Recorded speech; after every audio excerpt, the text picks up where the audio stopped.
برادران اسلام، دینی میٹھے بھائیوں اور پردہ نشین مائیں بہنیں، آج عید کا دن ہے، بڑی خوشی اور مسرت کا دن ہے، اور یقیناً آج اس انسان کو، اس اہل ایمان کو خوشی محسوس ہو رہی ہوگی جنہوں نے رمضان المبارک کا قدر کیا اور رمضان المبارک کے مہینے کی عبادتیں کی۔ آج ان کے دلوں میں خوشی محسوس ہو رہی ہوگی۔ سب سے پہلے ایسے موقع پر ہمیں اللہ رب العالمین کا شکریہ ادا کرنا چاہیے۔ کیوں؟ اس لیے کہ اللہ رب العالمین کی توفیق سے ہم سبوں نے رمضان المبارک کے پورے 30 دن الحمدللہ روزے رکھے، نماز تراویح ادا کی، قرآن کی تلاوت ہم نے کی، قرآن کی تلاوت ہم نے سنی، دعائیں کی، صدقہ و خیرات کیے۔ یہ عبادت کے جتنے کام ہیں یہ اللہ کی توفیق سے۔ اسی لیے ایسے موقع پر ہماری شریعت کہتی ہے کہ اللہ کا شکریہ ادا کرو۔ اللہ فرماتا ہے یرید اللہ بکم اليسر ولا یرید بکم العسر۔ اللہ تمہارے لیے آسانی چاہتا ہے، اللہ تمہارے لیے تنگی نہیں چاہتا ہے، تاکہ تم گنتی کے دن پورے کرو اور اس چیز اللہ کی بڑائی بیان کرو، اور اس چیز پر جس پر اللہ نے تمہیں ہدایت دی تم اللہ کا شاید تم اللہ کا شکر گزار بن جاؤ۔ اللہ کی بڑائی بیان کرنا اللہ کا شکریہ ادا کرنا ہے۔ لہذا اللہ رب العالمین کا آج ہم سب کو سب سے پہلے شکریہ ادا کرتا ہے۔ نہیں تو آپ دیکھیں سماج اور معاشرے میں کتنے ایسے لوگ جو ہٹھے کٹھے نوجوان جو دنیا بھر کے کام کرنے کی طاقت رکھتے، سب کچھ کر سکتے تھے، لیکن انہیں توفیق نصیب نہیں ہوئی اس مبارک مہینے کے روزے رکھے۔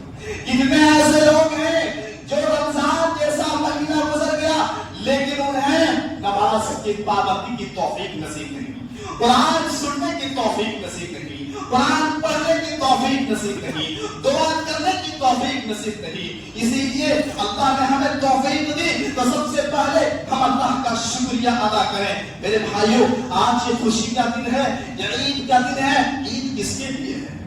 عید کس کے لیے ہے؟ آئیے دیکھتے ہیں۔ حضرت علی رضی اللہ عنہ عید کے دن سوکھی روٹی اور زیتون کھا رہے ہیں۔ ایک آدمی آیا اور حضرت علی رضی اللہ عنہ سے کہا کہ آپ امیر المومنین ہیں اور عید کے دن ہے، سوکھی روٹی کھا رہے ہیں، تو کیا کہا تھا حضرت علی رضی اللہ عنہ نے؟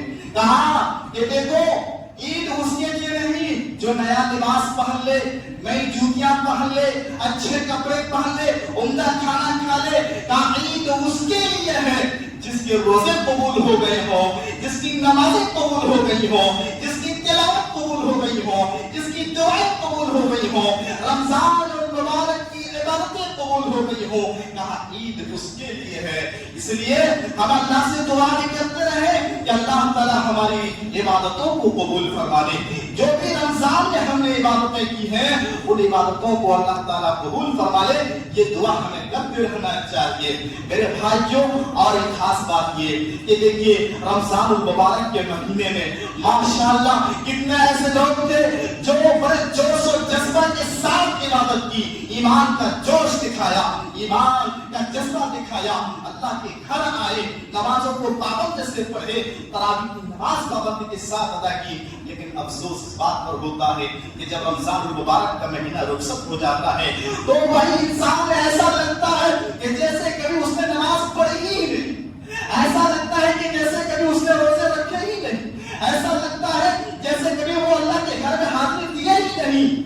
افسوس ہوتا ہے، ایک مہینہ ہم جوش و جذبہ کے ساتھ عبادت کرتے ہیں، بقیہ 11 مہینہ ہم مسجد سے یوں غائب ہو جاتے ہیں کہ جیسے پتہ نہیں چلتا کہ کبھی ہم اللہ کے گھر میں حاضری بھی دی۔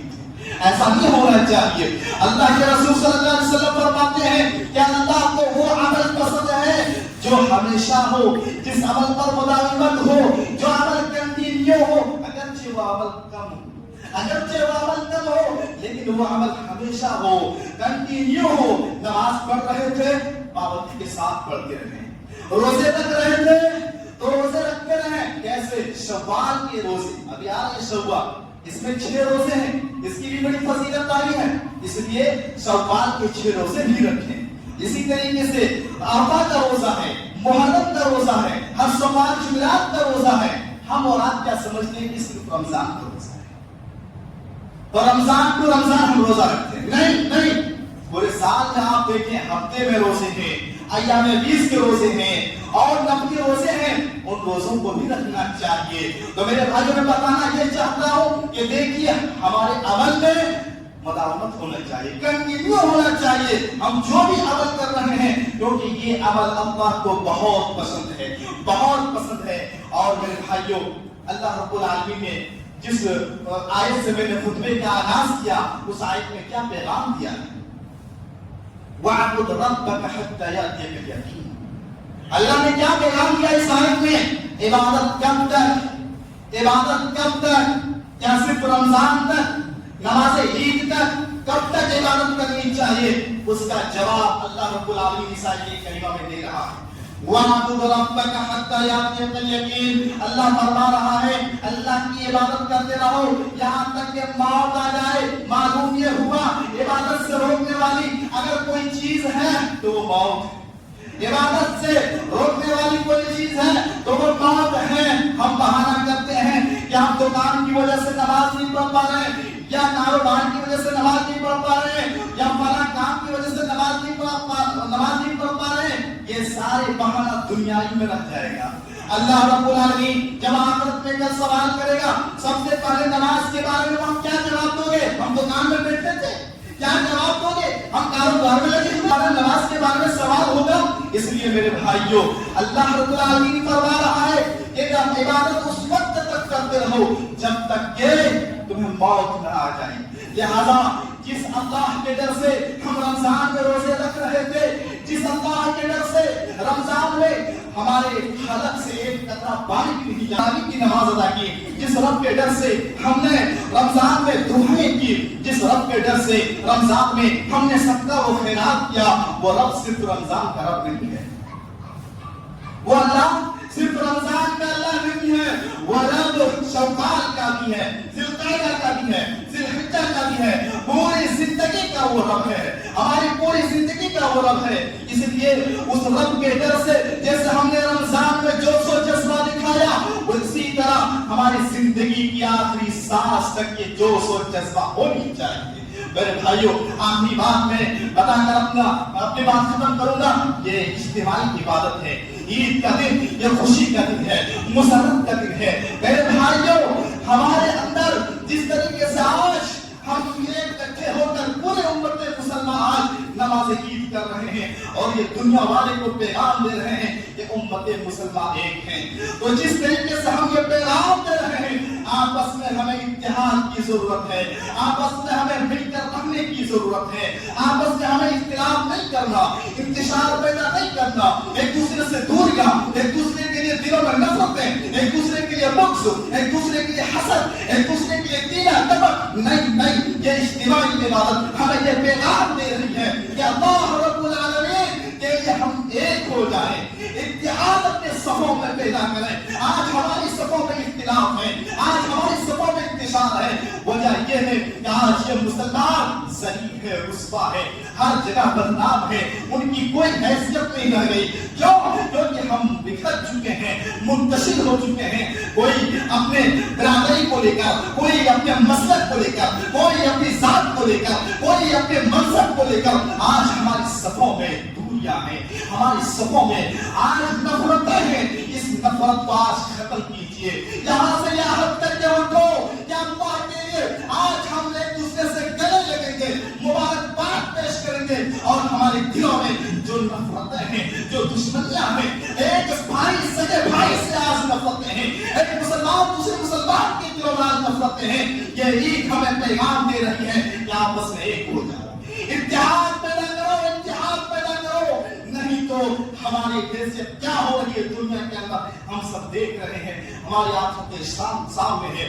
بس یہی باتیں ہم کر کے اپنی بات ختم کرتے ہیں کہ اللہ رب العالمین سے دعا کیجیے. اللہ رب العالمین اس مبارک مہینے میں ہم نے جو بھی عبادتیں کی ہیں اللہ جملہ عبادتوں کی تو قبول فرما اللہ ہمارے روزوں کو قبول فرما اللہ ہمارے تراویح کی نماز کو قبول فرما اللہ ہماری تلاوت قرآن کو قبول فرما ہمارے قرآن سننے کو قبول فرما اللہ اس مبارک مہینے میں جو بھی صدقہ و خیرات ہیں اللہ انہیں قبول فرما اللہ آج امت مسلمان پریشان ہے ان کی پریشانیوں کو دور کر یا اللہ جو بیمار ہے شفا دینے والا تو ہے ہم تجھ سے سوال کرتے ہیں اللہ تو اہل ایمان کو شفائے کام کا واجب عطا فرما یا پروردگار ہمارے اندر سچا تقوی نصیب فرما ہمارے دلوں پر پاکیزہ فرما ہمارے زبان کو سچائی عطا فرما ہمارے دلوں میں اللہ اخلاص عطا فرما یا اللہ ہم مسلمان ہیں پریشان ہیں پریشانیوں کو دور کر یا پروردگار آج ہمارے صفوں میں اختلاف ہے انتشار ہے